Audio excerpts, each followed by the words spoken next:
Welcome to another episode of Home Sweet Home. My name is Rod McCall. And I'm Scott Nichols.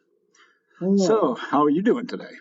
Well, trying to stay cool. You know, I've said it before and I will continue to say it. The man that invented air conditioning should be praised on a regular daily basis during the many warm summer months. I feel like this is a weather report at the beginning of every podcast. Suffice it to say, it's hot in Texas. Right? It is. So I was going to look at a different direction today than we've normally done. I know we go into lots of blogs and different things that you find oftentimes. Oh, yeah, sure. And we do some light things, and we've done some heavier things recently, which have gotten lots of downloads and attention. And so one of the things that we've looked at or touched on many times, I mean, we've touched on some of my story. Everybody knows the dishwasher.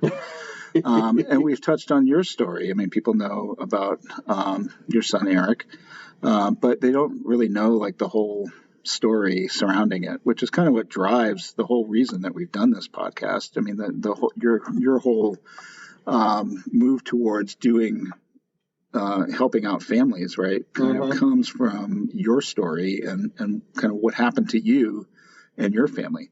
And so at least that's what I get when you tell the story to me when we talk about it offline, off the air. So we thought, it'd be a good chance to have you tell your story in a little bit more depth than we've done in the past and kind of focus on that. And I know you've had some discussions of these kind of new terms that are out there about parents and things. So with that, I mean, I think that we could just let you take it away and go wherever you are looking to go with this. But it's your story, and I think it's important for the listeners to understand your heart and where you come from and why we do this or why you do this. I mean, I came in on it, but it's still largely the mission that you have personally. I mean, you're doing counseling. You've gone to school for counseling. You're a teacher. You've spent a lot of focus doing things that are family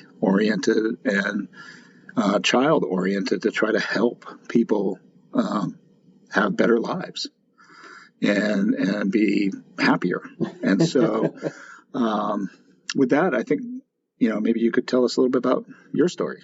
Okay. Well, it focuses around the concept of a term I had never heard of before, and it was titled parental alienation. Yeah, I had never heard of that either before I knew you. Okay. Well, it's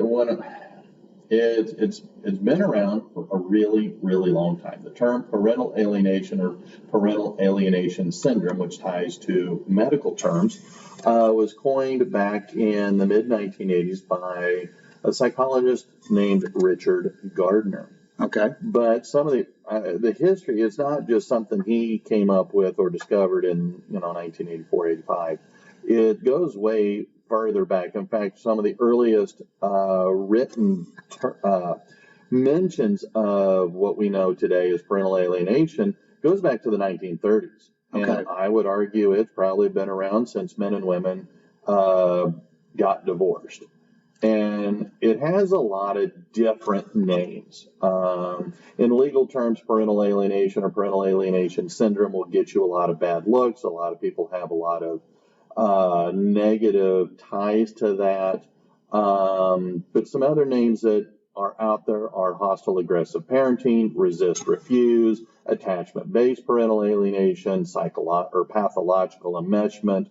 I mean, there's other names out there, but these are the ones that I hear most common. So none of those sound like happy-go-lucky parent love to me. No. Right. They all have some kind of negative connotation to them. Oh, yeah. In fact, the one thing they all do have in common, the name, is that they are, when one parent tries desperately to get the child or children to hate the other parent. And this is usually as a consequence of a divorce. Wow. I mean, every child, in my humble opinion, deserves the right to have a loving, healthy relationship with both parents. Yeah. Now, some parents don't want to be a parent, and they do things to push the child away. Yeah. They make promises that they never deliver on. They make points to, hey, let's go to the baseball game. And then right before, when the kid's waiting to go, he calls or she calls and cancels at the last minute. And they do that all the time. Right. Or they just disappear for a year or two at a time with no communication and say why or where they've been, and then suddenly pop back in and then disappear for a while. Yeah. That's called estrangement. Right. When the parent does something to make the child have a legitimate reason not to like them. But alienation is radically different. It's a systematic deprogramming of one parent to make the child hate the other parent. Wow. And many times like on purpose. Absolutely on purpose. Wow, I can't imagine. Oh, absolutely. And it is child abuse. Period. The end. In my mind, there is no debate. Sure. And this is what happened to me. Eric's mom and I, we had been growing apart. And she had a variety of physical health issues, and I was doing most of the raising of Eric. I was taking him to school and or picking him up from school, daycare, whatever it might be. I was doing most of the child care when we were at home, evenings, weekends. I was getting him up to take him to preschool or daycare. I was taking care of him on the weekends during summers. I was doing most of the cooking at the house, the cleaning of the house, most of the yard work. I was doing a lion's share. We had dogs. I was taking care of the dogs. She would spend days, even weeks at a time in bed. Wow. She would get up, she would go to work, and then she'd come home. And then there were days where she wouldn't even go into work.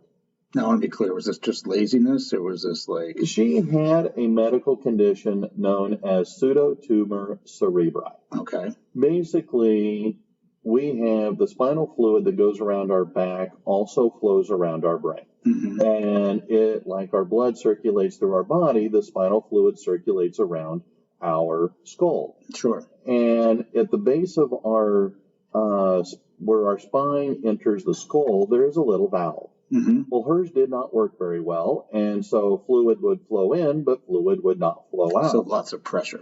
Yes. Yeah, my sister had a stent put in that would actually drain that fluid from her brain because she had a brain tumor. Okay, well, they ultimately did the same thing for Eric's mom. And so some of it was legit, but I think also she kind of enjoyed the attention that she would get, that everybody, oh, you're so sick. Oh, what can we do? I mean, I love that when people do that with me. Well, true. Hers just got pathologically dangerous. So you're talking extreme. Yes. And she would play games telling me, pitting Eric against me, making her the good parent, me the bad parent. I would tell Eric, well, look, before we can play with the Lincoln Logs, we need to pick up the Legos. Sure. And he would get upset, and we'd be downstairs in the living room, she'd be upstairs in the bedroom, and she would holler down, what are you doing to make him angry? Stop making him yell. Okay. He would want to, I'm making dinner, and he would want a snack. He would want, like candy or something like that. And I'm telling him, no, we're going to eat here in just a couple of minutes. Eat your supper. When you get done with supper, then that can be your dessert. Mm-hmm. Well, he would run up to her and she would yell down, let him eat whatever he wants. If he wants candy, give him candy now. Okay. Stop picking on him.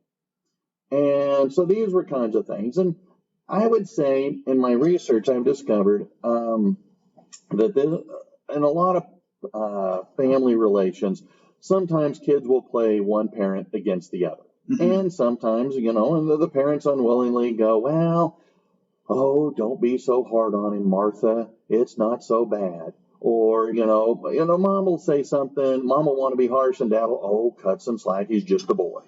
Or boys will be boys. Or, dad wants to come down real hard and mom comes to the rescue. Yeah. That's level 1 alienation. It's mild, it's low level, and it's not very effective. And Right. the kids and all kids tend to play mom and dad against each other. I know I remember my kids doing it all the time. Yeah. And it didn't work very well for them. We were a little bit more on the same page. But yeah, I mean, that is natural, right? Like I can remember doing that as a kid myself. Mm-hmm. Oh yeah, I tried to do the same thing. When mom says no, you go to dad. And my dad, though, he would go, "What'd your mother say?" Right. And he'd go, "Well, if mom said no, so did I." Then I learned that it was just better to ask forgiveness. Oh well, yeah. By the time that's why most time when you get to be 16, 17 years old in high school, you have conflict with mom and dad. You stopped asking. Right. So as this parental alienation behavior started to develop and seemingly get worse with your wife, did the medical procedure of fixing it, did that seem to change anything? Did that happen? It happened in the middle. No, this happened while we were still married, and no, it did not.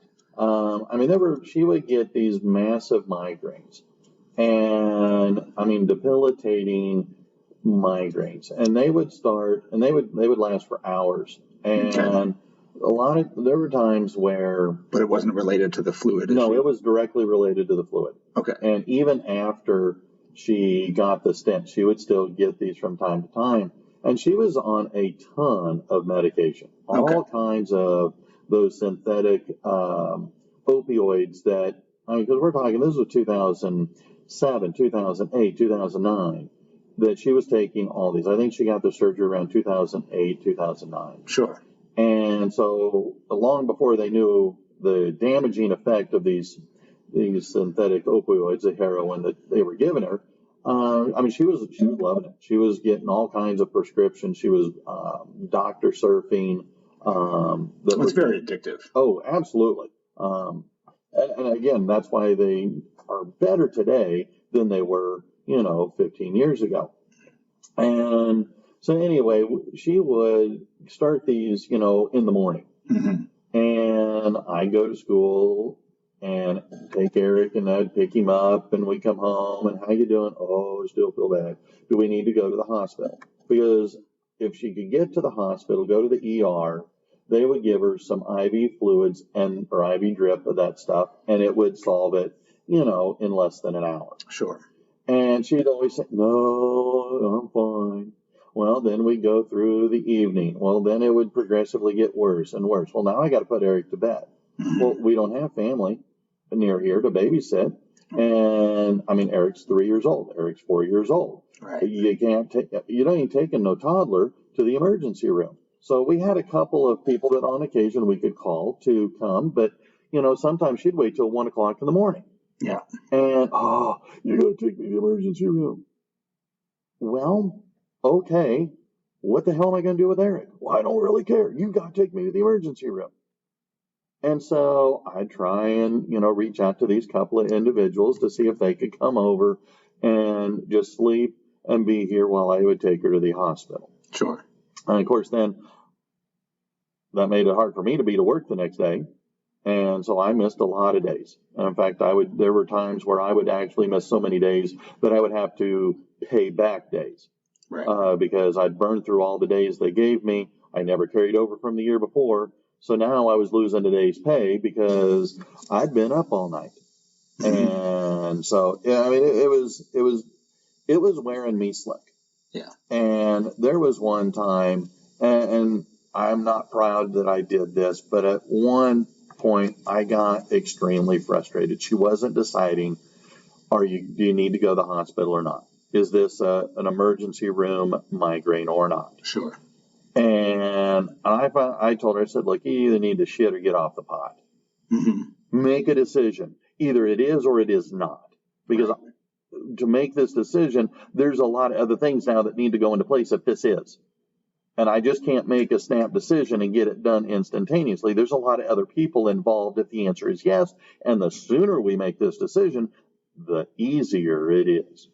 And so just curious, because it sounds like you were going to the emergency room a lot. Yes. And just to, kind of understand that frustration, if you're going frequently and you end up in the emergency room and the emergency room doctors, I presume, are ending up sending you home.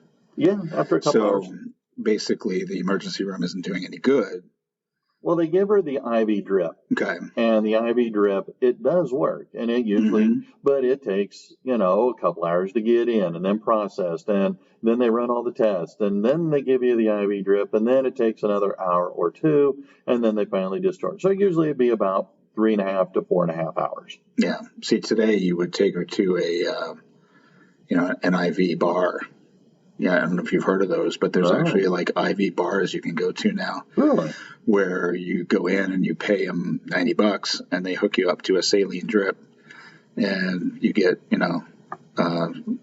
fresh saline. So it'd be like if you were hungover, you can go to an IV bar, get a saline drip, and it'll get you sobered up a little bit faster. Okay. And so there's places now where you can actually do that pretty easily, and you don't need any medical advice or anything to do it because saline's not going to hurt you. Okay. Basically, so maybe a little different. Well, might have been a little different today, but clearly it wasn't fixing her problem. No, it was a Band-Aid. It really was, and so she held that against me, and that really spiraled things kind of out of control. She was having a hard time getting tenure at the university. And one time we were having an argument, and I told her, I said, well, this relationship, it isn't going, I think, the way that either one of us is going or would want it to go. And she looked at me and she goes, look, my job is to get tenure here so we can stay. You can fix the marriage if you want to. I don't have time. And we know that doesn't work. Well, exactly. Right. You can't. No marriage can be one-sided. No, not at all. Not at all. And so anyway, she files for divorce, doesn't tell me, tells me over the telephone. And we had agreed, because I had been up to my mom and dad's to help them out at the farm. And I'd come home because it was over spring break, and Eric was, I come home and my stuff was being boxed up, packed up, and Eric comes out to me and he goes, Daddy, please don't leave. Please don't move out. Okay. And I'm going, I'm already living because we had agreed that we would tell Eric together when I got there. Well, of course, she had to jump the gun because she had to be the good parent. Sure. Anyway, so I move out, move over to a buddy's house, and I'm living at his empty house. And that started the separation process. And both of us fell into level 2 parental alienation. Okay. I was mad at her. She was mad at me. And we both used Eric to try and pick a side. And I am embarrassed to say that I engaged in level 2 alienation, mostly by asking him, well, what's going on? What's happening at home? Well, what are you doing? Right. Because she had suddenly all kinds of people hanging out at the house. This is a woman that, to the best of my knowledge, had no friends. And now suddenly there's all kinds of people hanging out at the house. And so I was trying to figure out, well, who's there? And I was kind of asking him to spy on and tell me. Well, that was causing him to be in the middle. And at this point, Eric is how old? Eric is, when we started, it was in kindergarten. He had just turned, his birthday is on Halloween. Yeah. And so he was 6. Yeah. He was 6. And so anyway. So you're quizzing a 6-year-old. Yeah. About what's happening at the house. And he tells me, he goes, well, Daddy, Mommy says I can have secrets. She and I can have secrets from you. I don't have to tell you. At which point I realized, you're putting this kid in the middle. That's not the way it should happen. Right. And I stopped quizzing and interrogating at that point. Now, some parents would say, well, then you and I can have secrets that you don't tell Mommy, right? But sure. A 6-year-old probably can't keep all the secrets. No. No, not at all. And I understand, a lot of parents, when you're going through divorce, you're both pissed at each other. Yeah. And level 2 alienation occurs frequently in many divorce cases. But after a few months, one or both parents quickly come to the realization that this is putting the kids in the middle. It's detrimental to the kids, and the kids are more important than my anger for my ex. Yeah. At which case, then the alienation stops, and the kids actually wind up doing better. And this is what happened with Sherry and her ex-husband. They both were kind of pitting the kids to pick a side. And after a few months, it became very clear that the kids didn't want to be in the middle. They were older. But again, level 2 happens. So I'm guessing that you and Eric's mom didn't go that way. It didn't end up on the happy road where everybody was going to do the best for Eric. No, we wound up level 3. Oh. And level 3 is the most severe. And this is the attempt to erase the other parent from the kids' lives. At first, it wasn't a big deal. And it was fine. As long as Eric's mom thought that she had the upper hand, and she thought that I was groveling after her and miserable after her, then she felt that she had the upper hand and life was good, and she would dictate. Yeah. She even said, well, listen, I know I spent our entire tax return from last year. I went out and I bought an attorney, but we'll use the same attorney. At which point I'm going, I don't think so. And my dad says, oh, hell no. And he wrote me a check, and he says, use this to go get you an attorney. And so I did, and I got me a pretty good one. In fact, we've had him on the show. Actually, Charlie was the second lawyer I got. Right. That's part of the story that we have in one of those previous episodes. So people can go back and listen to that, definitely. But you ended up with Charlie in the end. Yes. And so anyway, I get my attorney, and we start going off, and then she starts getting a little pissed. And she makes one allegation that I had physically abused Eric, that I had smacked him on the butt so hard that I'd left a handprint. So I get hauled into CPS. And this lady that investigated, she was probably in her early 40s, an older, more experienced woman. Mm-hmm. And when I told her, I said, no. I said, have I spanked him? On occasion. I said, I couldn't tell you the last time it had been. I said it was for, serious issues such as running out in traffic or running away in a parking lot, those kinds of things. Which, by the way, in Texas, spanking is not against the law. No. Now, spanking so hard that you leave a handprint, yeah. But that's against the law everywhere. Well, absolutely. So, but I told her, I said, it was a very rare. I said, my number one use is timeout. Sure. And I said, either he goes to timeout or the toys that he's playing with go to timeout. But I said, that's the primary means. I said, that's how it's always been. Mm-hmm. And anyway, she goes, well, that's, that kind of corroborates. Eric couldn't corroborate, that this event had ever happened either. Good. And case dismissed. All right. So that goes pretty good. And things are going on. Some of the, but the actions of his mother start to ratchet up, and she won't, after a few months, I'd moved into an apartment. Well, I'd asked for clothes for Eric, which is, she said, well, I'm not going to send him over with a suitcase anymore. And I go, well, can I have some of his clothes from his closet? So, because, she was making twice as much money as I did.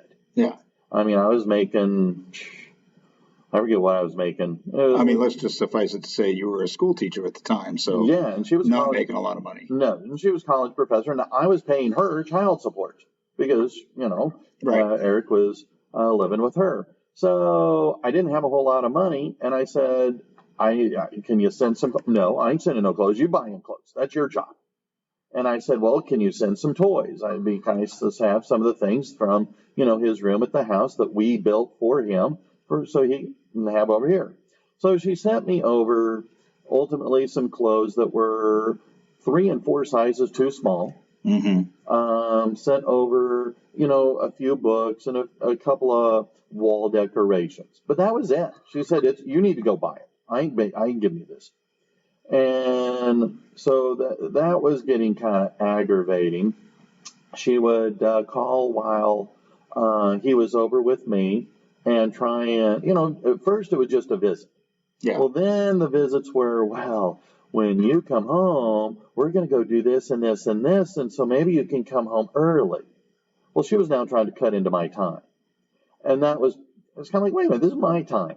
I get from, I guess it was from Friday night to Sunday night, every other weekend. I mean, I went from a full-time 24/7 dad to an every other weekend dad. And it was kind of like, this is crap. And it sounds to me, I'm kind of a lay person at this, right? I've watched some people get divorced. I've seen amicable divorces that did not really affect the kids terribly. I've seen it with kids that are still at home and with kids that are adults. I've seen different types. I've seen parents act in very different ways. But this action that you're talking about, where she's sending you kind of the lesser clothing and the lesser toys and then doing those, it's like she's kind of souring the experience of Eric being with you. Yeah. And making it look really good to be with her, so that Eric will choose more to be with her than to be with you. Yes. And that kind of thing. Well, and then she would try to set things up for us to do while on my time. And then, of course, that's, whoa, wait a minute. I already had something else planned. Well, she got him all worked up about going to this event. Look, I got you tickets to the Shriner Circus. Oh, you guys are going to have so much fun. You're going to go to Shriner Circus and you're going to see this, this, and this, and this. Well, she never cleared it with me. She never asked. She never said, hey, I got this wonderful opportunity. Would you like to take Eric to the circus? Right. She just did it, and lo and behold, he, and it's kind of, well, wait a minute, we can't do that. Well, now I look like the pig. Other times, let's see, what were some of the other stuff? One time we went to church, and I got, they were selling Girl Scout cookies, so I bought some Girl Scout cookies. We only ate a few. I gave him the box. I sent him the box with him, and then I did, beyond the every other weekend, I would get Thursday evenings for 2 hours.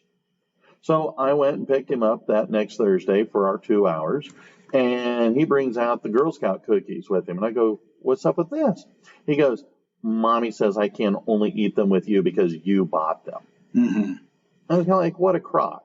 They're cookies. Eat the flipping cookies because you like them. Doesn't matter who buys them. Right. I also was able to I would call him, from, at least once or twice a week. I call him, and she would rarely let me talk to him. Well, he's in the shower, or he's actually fallen asleep. This was at 7:15 at night. This boy never went to bed that early. Wow. Unless he was sick. All right. So I'm calling, around 7 o'clock, 7:15 to talk to him. Well, and then the few times, she would put him on the phone. He would say, hi, Daddy. Don't want to talk to you. Bye, Daddy. And that was it. And this went on for a long time. Then she finally made a claim that I had sexually abused him. No, goodness. And she had coerced Eric enough that he kind of corroborated the story. But what was funny is that this was the way this worked out. It was on a Wednesday, and he had a regular meeting. We had a play therapist he saw on Thursdays. Yeah. And so he was supposed to go see the play therapist on Thursday. So Eric's mom calls up the play therapist, and she basically, over the phone, tells Eric's mom how to have him draw a picture of something. Wow. And I know this because she testified to this in court. And so Eric's mom, with Eric, draw a picture. All right. They drew the picture together at the house. Right. They then take that to CPS, and Eric makes, quote, an outcry. Right. Well, that leads to a big deal that ultimately leads to my getting arrested. I get laid off from my job. Wow. And I am denied the right to see Eric. And it stays this way this was in October, and it stays this way till we go to court in mid-December. Now, my understanding from what you've told me before, Eric's mom was involved in criminal justice. So she had a bachelor's degree in criminal justice from Kansas State University. So she knew what she was doing. She had a master's degree in clinical psychology from Emporia State University, Okay. and a master's degree in sociology and a PhD in criminology from Penn State University. So yeah, she knew how to play the game. So you're dealing with somebody who would be, if they wanted to do parental alienation, could be a master at it. Oh, and she was. Now, I will say that over the years since this, I've met people that they did not have near the background, but were able to be just as effective. Wow. And they did a lot of the same things because false accusations of abuse is very common in stage 3 alienation because she wanted me out of the picture. And so we wind up going to court, and at the end of the trial, which, like I say, was mid-December, the judge goes ahead and he grants the divorce, and he says, because it was I don't know, it was right before Christmas. It was like the week before Christmas. Mm-hmm. And that particular year, because it was an even number, she got Christmas, I got New Year's. And so he said that visitation will begin when you take Eric to see his dad on the 27th of December, and he will keep Eric until the day before school starts. Okay. And so, okay, ta-da, problem solved. Well, lo and behold, two things then happen. On Christmas Eve, she takes Eric to Children's Hospital down in Dallas, claiming that he was going to either kill me or kill himself if he had to see me. Wow. This is a kid who had just turned 7. I did not get to see him for his birthday. He goes down to Children's Hospital. Wow. And he is down there for a month. I go down there. I try to see him. I take him a toy, and he didn't want the toy. In fact, I was told later that he actually, under his mother's suggestion, gave it to another child. Wow. And so, anyways, during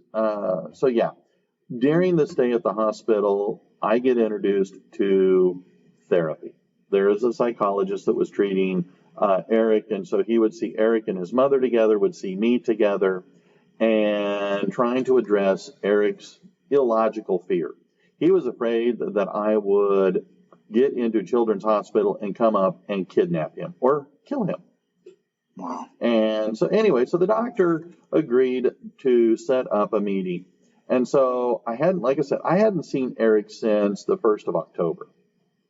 Yeah, 1st of October, 2010. Okay. And lo and behold, we set this all up, and Eric comes out, and he sees me, and he gets all excited. He starts running up. He gets about 5 steps, and then he stops dead cold. And I'm saying, hey, Eric, it's good to see you. I mean, I'm starting to tear up. And I asked, how's he doing? And then he goes up to the doctor, and next thing you know, he goes back into the treatment center. And the doctor said, he doesn't want to see you. And so at the end of the day, he's there for a month, and but his time is the same time that Eric was admitted to Children's, his mother filed an appeal for the court hearing, or for the trial, the divorce and all that. So the judge actually, he was a relatively new judge at the time, he actually throws out the whole case and he says, we're going to start all over. So on the 17th of February, we have another hearing, and we're basically back to ground zero. We're starting all over. And so we go to this hearing, and we're presenting both sides. By this time, Charlie's been my lawyer since, I don't know, I got arrested. Charlie became my attorney because he could do both criminal law and family law. Sure. So I had to say goodbye to my original attorney. And anyway, so we go, and Charlie was asking for an ad litem attorney, so that it'd basically be an attorney just for Eric. Right. He also was going to ask that Eric's mom and I go and get a psychological evaluation. And he was going to ask for restoration of my visitation rights. So we go to court, and when it was all over, it was on a Thursday, and when it was all over, the judge said, you know what, it's very clear that this boy needs his dad and this dad needs his boy. He says, even though CPS was saying, well, let's err on the side of caution, he said, we're going to start visitation effective this weekend. And as luck would have it, my best friend Steve was up from Houston, and I got to go see Eric on Friday for the first time in 4.5 months. Wow. So, I mean, it's just crazy.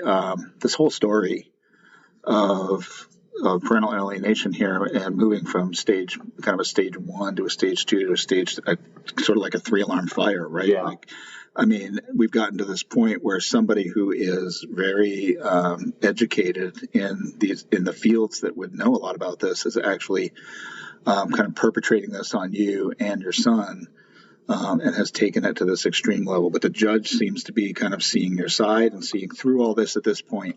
Yeah, he was. So we're kind of out of time for today's episode. So what we want to do is roll this into the next episode, and we can finish up and talk about some of the other things that related to this that you wanted to discuss. Oh, absolutely. Yeah, sure. So we're going to leave it there for today, and we'll have another episode next week. It'll be the very next one where we can kind of wrap this up. Perfect. Sounds good. All right. So I didn't realize I'd gotten so long-winded. No, it's a great story. People need to hear it. All right. Well, then I guess until next time, I'm Rod. And I'm Scott. Bye. Bye.